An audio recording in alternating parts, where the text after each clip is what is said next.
The preceding program was paid broadcast. Any ideas, comments, and opinion expressed by the program hosts do not necessarily reflect the views and opinion of the station. The program and its producers are not affiliated with the station. Kabiyan, welcome gid sa aton very special program. Lagi natin guluhan tinapay isang kabuhi. Tama gisini kami sa iyong programa. Hindi tungod kay maayong manawali o kung mga matao mga aton kanta, tinamigin man ang magkanta natin dre. Kundi nga pinasay, ini tungod kay ang inadala sa isang programa mong puno sa Diyos. Kagang puno sa Diyos, special na para sa aton.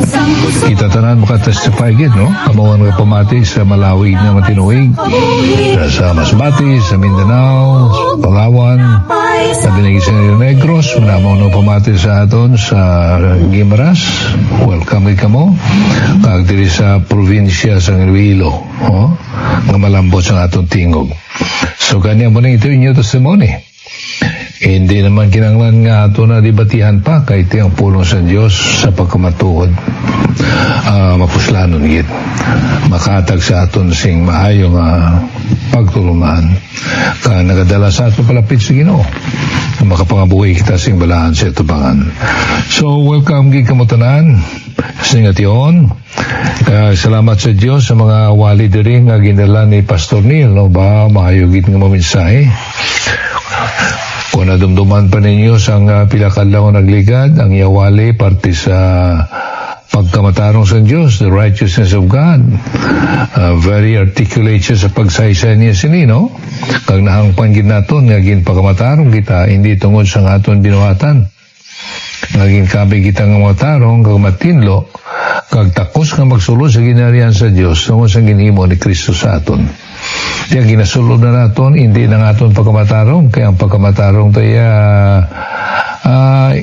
pahigko gini na nagtaan kita sa salamo sa bagay siling isang Bible ang atong pagkamatarong at tulad ni isang lapat nga mahigko. Kaya daw ano kaayo sa imo, mahigko gihapon na. Pero ginisla ni isang Ginoo sang naginulsol kita sa atong sala, ginbato naton si Kristo, ginuubatay na, kaginsuluban kita sa pagkamatarong sa Diyos. Kung magtulog ang Diyos sa aton, nagatulog siya nga himpit kita, natinluan na. Kaya ginasuksok ta ng gabayo, amo na ang pagkamatarong ni Kristo nga naangpunta. Diba ka namin, no? Sinang kamaturan ko ng sindihan natin na. So, salamat kita kay Pastor Neil nga sa iya katutom sa pagpatpat sa ato sinang kamaturan. At this time, magpamatihan na kita sa isa kambanon. Okay, ilang kambanon, ginahalad na akong sa inyo tanan nga nagpamati sa inyo aton broadcast tinapay isang kabuhi. Kag sa liwat nga pasalamat kita ko sa inyong mga pag-text diri sa aton. Ang aton cellphone number diri sa Globe kita 0917-564-5089. Mo na. One more time, no? Isulat nyo yun kung nga makatawag ka mo di sa ato makatext ka mo. 0917-564-5089. Alright? Mo na. Now, ang aton nga verse for today, karungan lang makita ini sa naunang Juan, Kapitulo 3, versikulo 4. Palihog bukas sa inyong mga Bibles, na mahigid kung sa nagapamati ka mo, araman sa inyo kamot ang inyong mga Biblia, ang good nga mabuksan nyo ini, kag mabasa gid ninyo ang ginatunan natin din nga bayan sa kasulatan, no? Naunang Juan, Kapitulo 3, versikulo 4. Ang mga pulong sa inyo nagsiling, ang tagsa-tagsang nga nagapakasala, nagalapas man. Ang sala amo ang pagka-malinapason. Ayun, no? Kung kaysa, kung sala ang pangambalan daw, hindi kita luyag iya magpamati sina. Kaya ti, luyag na ito pamatian niya, pati lang sa gugma, pati sa maayong bagay. Nabalang siyang kabataan, kung sawayon sila, kigan sila, hindi sila luyag sila. Pakilalaon sila sa ina sala. Pati, natural na yan, kaya ti, nagapakasalang tao. So, kani, kabay pa nga, tagaan kita sa ina sa pasinisya, sa espiritu nga may pagpailob, humility nga mabaton tang salatay. Amonin ka namin isang pulong sa Diyos kay ang Diyos siya way nagapili. Isa sa sulod sa simbahan. Huwag niya ginapili, yan ang inawali sa pastora. Kung may himo po lang, tanan nga importante kaya doktrina ginatudlo niya ni. Huwag siya nagasiling hindi ko ni pag-iwali kan man may membro kita dila nga nagapangin babae. Di basi kung iwali ko ni, hindi na siya magsimba. Kapit pa na membro doon na, grabe ko maghatag na mo. Amo na temptation kung kaysa, pero hindi na gusto, hindi pala? Regardless man, pero ginawali nato ng pulong sa Diyos in love. Kung mabatyagan sa tao, nga bisan daw masakit-sakit ang pulong sa Ginoo, batyagan niya ginadala na hindi mo inato sa imo gugma sa ila sa imo kabalaka sa ila. Di mo ini manamin nato nga attitude. Oh. So kabay pa pastor, ready na ko sa naya. Kung may igo ko, igo lang kay para manasakon. Amo nang nami yung attitude naton sa pulong sa Diyos. Hindi bala? So mo nihabala naton parte sa sala. Sili sa ginbasa naton di ang tag sa nga nagapakasala nagalapas man. Ang sala amo ang pagkamalinapason. Whosoever commits sin also commits lawlessness. Ano yung gamit ng pulong lawlessness? And sin is lawlessness. Ang sala, paglapas. Mina? Isa kamatahong bagay sa atong Christian life, nakinanglan ni mo tagid na nga may standard kita nga may ginasunod kita nga sa mga panday na ginagamit nila nga plumb line.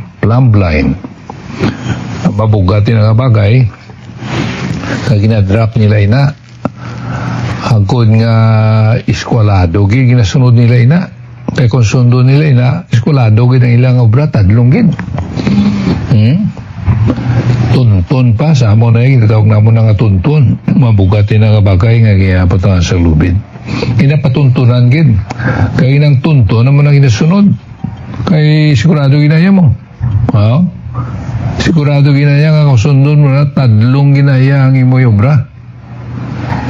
Sa aton Christian life amo man ang kinanglanon ta.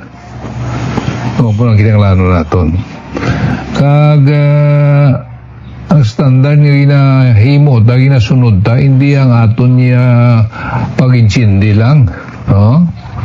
Kundi ang ginagamit naton nga plumb line o kung talaksan amo ang pulong sa Diyos. Pulong sa Diyos.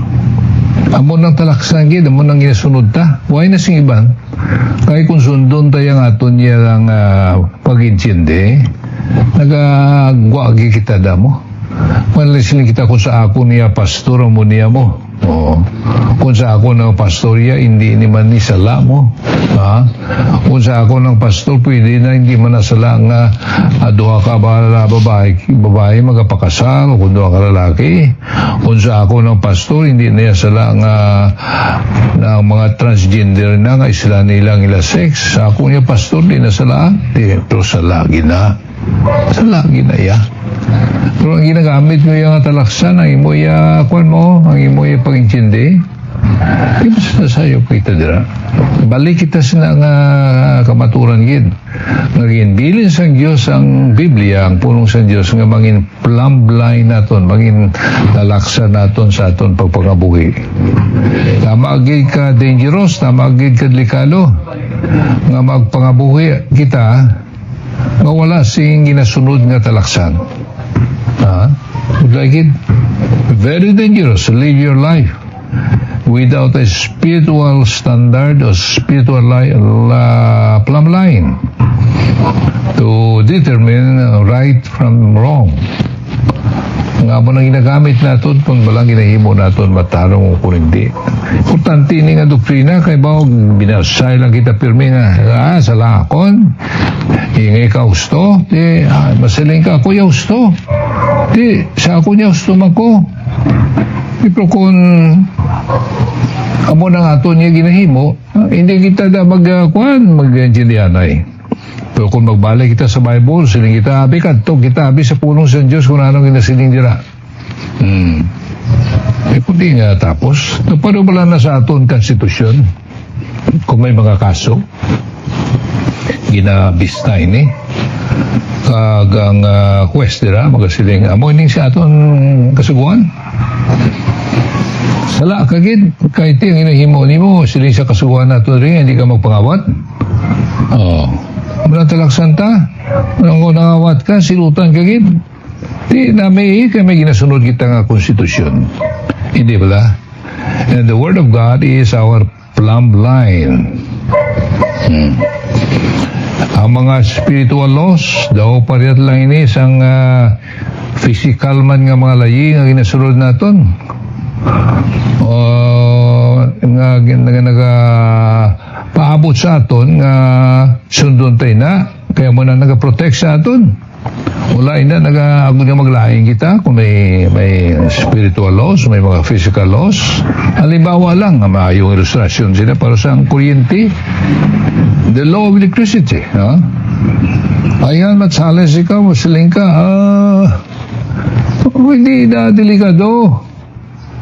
Hindi ka naman kung yata mo ng kuryente ng wising panit. Gina-ignore ni mo ang the law of electricity. Pero kung ignore mo na kag uyahatan mo ng kuryente ngayon na nga wising panit ano ka? Makurog ka lang patay ka kaya mo ng law mo that's the law that's the fiscal law nga kung i-violate ni mo mapatay ka di mo man sa spiritual life man may mga spiritual laws kita. The wages of sin is death, siling das ang Biblia. Ang bayad sang sala, kamatayon. Kung magpadayon ikaw sa sala, mapatay ikaw sa sala nimo, ang silos sa imo kamatayon. Kaya naintindihan na natin dira, ang kamatayon dira, ang silot na mo ang walay katapusan na separasyon sa Diyos. That's the meaning of death there. Death means eternal, everlasting separation from God. Nga kung patay ka sa salani mo, ay ka makainulsol, wala ni mo babaton si Kristo ngay manuluwas, nga mo ang imo pagkamatarong, amo ang imo manuluwas, kung patay ka sa kaintangan, you'll go to hell. And hell is not just a joke. It is not just state of mind, it is a literal place. Kaya ang Diyos hindi man makabutik siya mga inapanghambal diri. So here we are. Amo man na sa physical laws. Iban pagid. May mga pagkaon nga hilo. Siling ka, may ka makaon ko na yan. Tilawi kay maturong ng matamaw ko ka. Makaon sa hilo nga bagay. Sundod pagid na. Na-discoveryan na ina sa mga scientists nga ina nga butang. Hilo na mo. Karon gani nagwa na nga may mga crabs na karon, anong crabs na si Misaya? May mga kasag na karon nga na-identify nila nga kung magkahon ikaw sina mapatay ka in just a few hours. Tigil kuhaan gina picture kagin pahibalogin na sa tanan, do not eat this kind of crab because you are going to die. Pero kung ikaw yung magbinuang karon silang kaya ko na. You violate the law. Sila nga bagay. The law of poisoning. Kaya mo na magahalit sa imo. Salamat sa Diyos. Nga ang Ginoo yan nag-establish ang tawag naton nga moral standard. Amuning nabi sa Bible mo. Wala na sing moral standard nga kampiyon pa kundi ang Bible. May iban man nga mga pagtuluhan pero may mga pagtudo sila mga moral standard nga kusundon mo apply sa imo mo. Makuran iya may pagtudlo sa isa pagtuluhan nga kung makapatay ka na binagid kung Hudiyo mapatay mo may padya ka to sa langit nga 5 kabilog nga virgin nga ulay. Amo na sa ilaksuan niya mo nang inasling. Mapati kay mo sila. Sala, ina. Nasalamat iya nga may ari sa aton kamot yan ning Biblia ang pulong sa Diyos nga naghatag sa moral standard nga maayo gid sa aton para gid sa aton kayuhan. Para gid.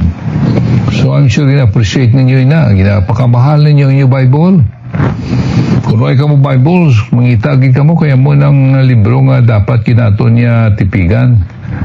Nagkamay pa nga pagi sa tinapay sa kabuhiman, nga mo nang ginatudlo naton diri, kamo, makabaton sang mga pagpakamayo, gikan sa Ginoo sa iya mga pulong.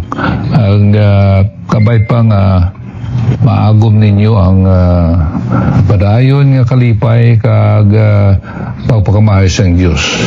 So God established an absolute moral standard that we are free to ignore, but we do so at our own risk. Libre man ikaw sa paghimo sina. Ma-ignore man mo ang pulong sa Diyos. Masaling ka, Pastor Pert, pagusto ko yan. Kung sundon ko na ako hindi.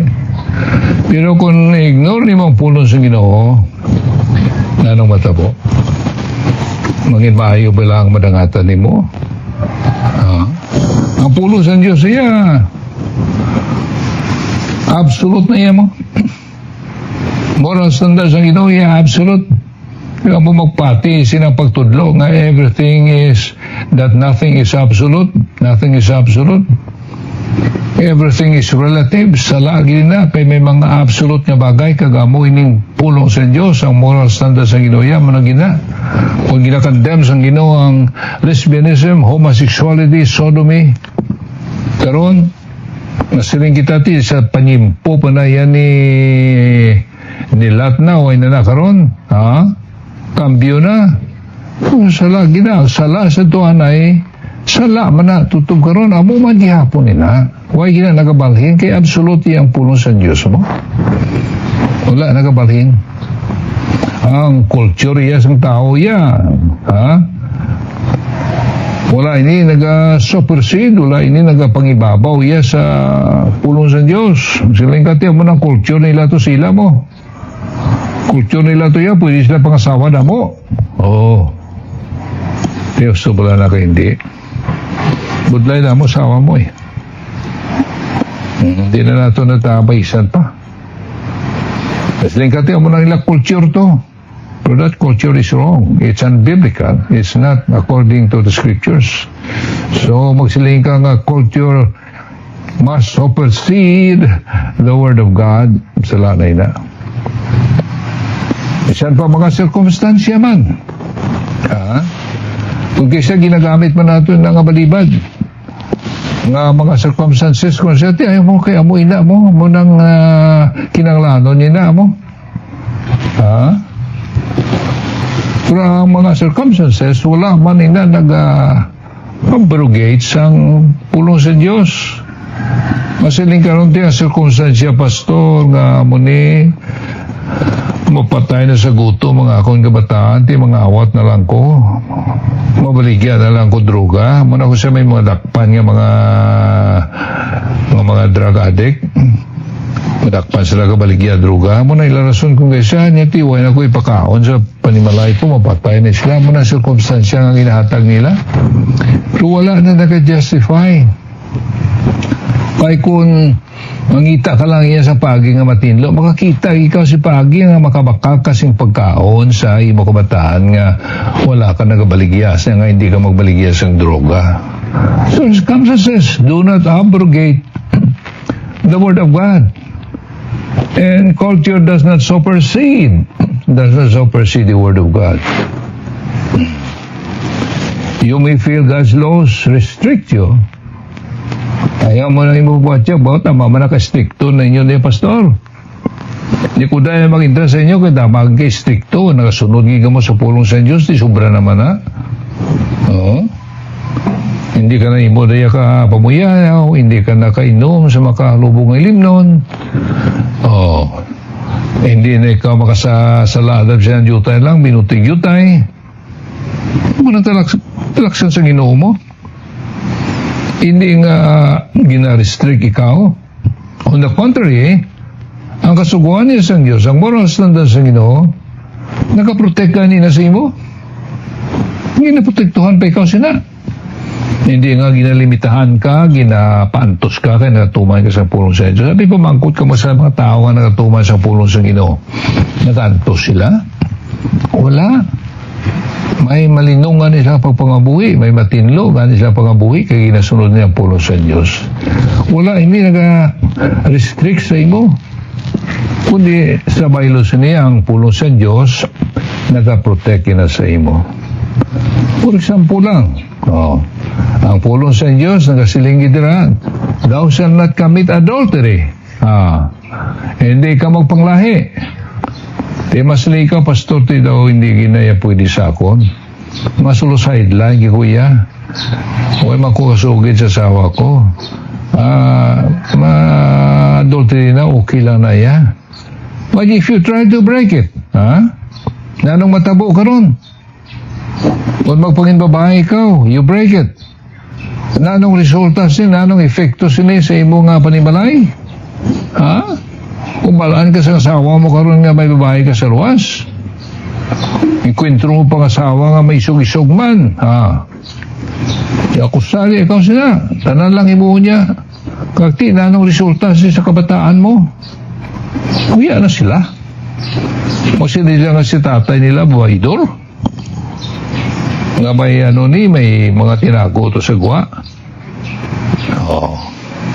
So gani, wala niya nag-restrict sa imo. Mga sinang Bible daw siya not commit adultery or fornication. Nga protect gani na sa imo. Nga matipigan mo yung panimalay ni mo nga magpangabuhi ka mo yung ang gugma nag-aaral sa tungan ninyo. May pagijidihanay ka mo. May kalinong sa tungan ninyo. Di ba? Daw mabudlay man niyo ba iso ng ginahambal ko ni sa inyo kaya matipulong niya sa Diyos mo. Hindi na nato niya mabais kaya mo inang pulong sa Ginoo. So how important God's laws are to our lives? How important? Abi sa imo. Pamangkot ako sa imo. Importante ibla ni pulong sa Diyos kabuita? Tama ba lang siya importante? Yes, it's very important. No question about it. Because without them, rob you from living a happy and peaceful life.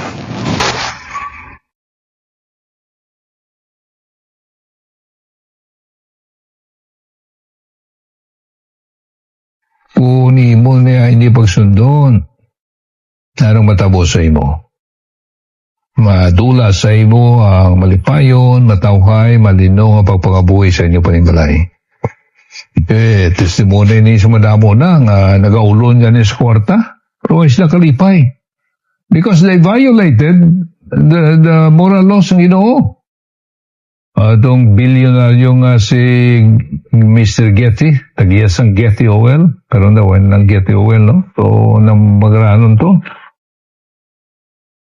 After many years of living together as husband and wife, bulagan siya sa iyang asawa. Ibot siya bulagan niya ko kadamo kwarta ko, inapagustuhan ko marami siya. Sa uli sila ni Getty, Sir Getty siya niya, if only I can buy with my money a peaceful, quiet life, family life, I'd like to do that. Kung mabakal ko sa kwarta ko, kaya damo kwarta ko, mabakal ko ang pangabuhi nga matawhay kung malino, baklod ko na. Kasi hindi mo na yan pwedeng bakal. Hindi gid. It requires you to go to the Lord and confess your sin kung anong sala ni mo. Agod maagom ni mo ang malinong matawhay nga pagpangabuhi. Tama lang sa nga praktikal ang pagbono. Pastor Nilia, doktrina ang ginatunan ninyo. Sa ato niya laban on the practical aspect of the Christian life. Yet, so important. Kaya dano lang karon kung puno ka na doktrina, sa ulungan na natanan, pero ay man mo gina-practice. Ay man gina-apply sa imo kabuhi. So in conclusion, nanong lesson today, we need a plumb line. Kaya nanong plumb line ta, nanatalaksan ta, pulong sa Diyos. Stick to that. Stick to the Word of God. And you will be okay. Because without them, it will rob you from living a happy and peaceful life. The Lord bless. Sa aton pamalandong adlaw.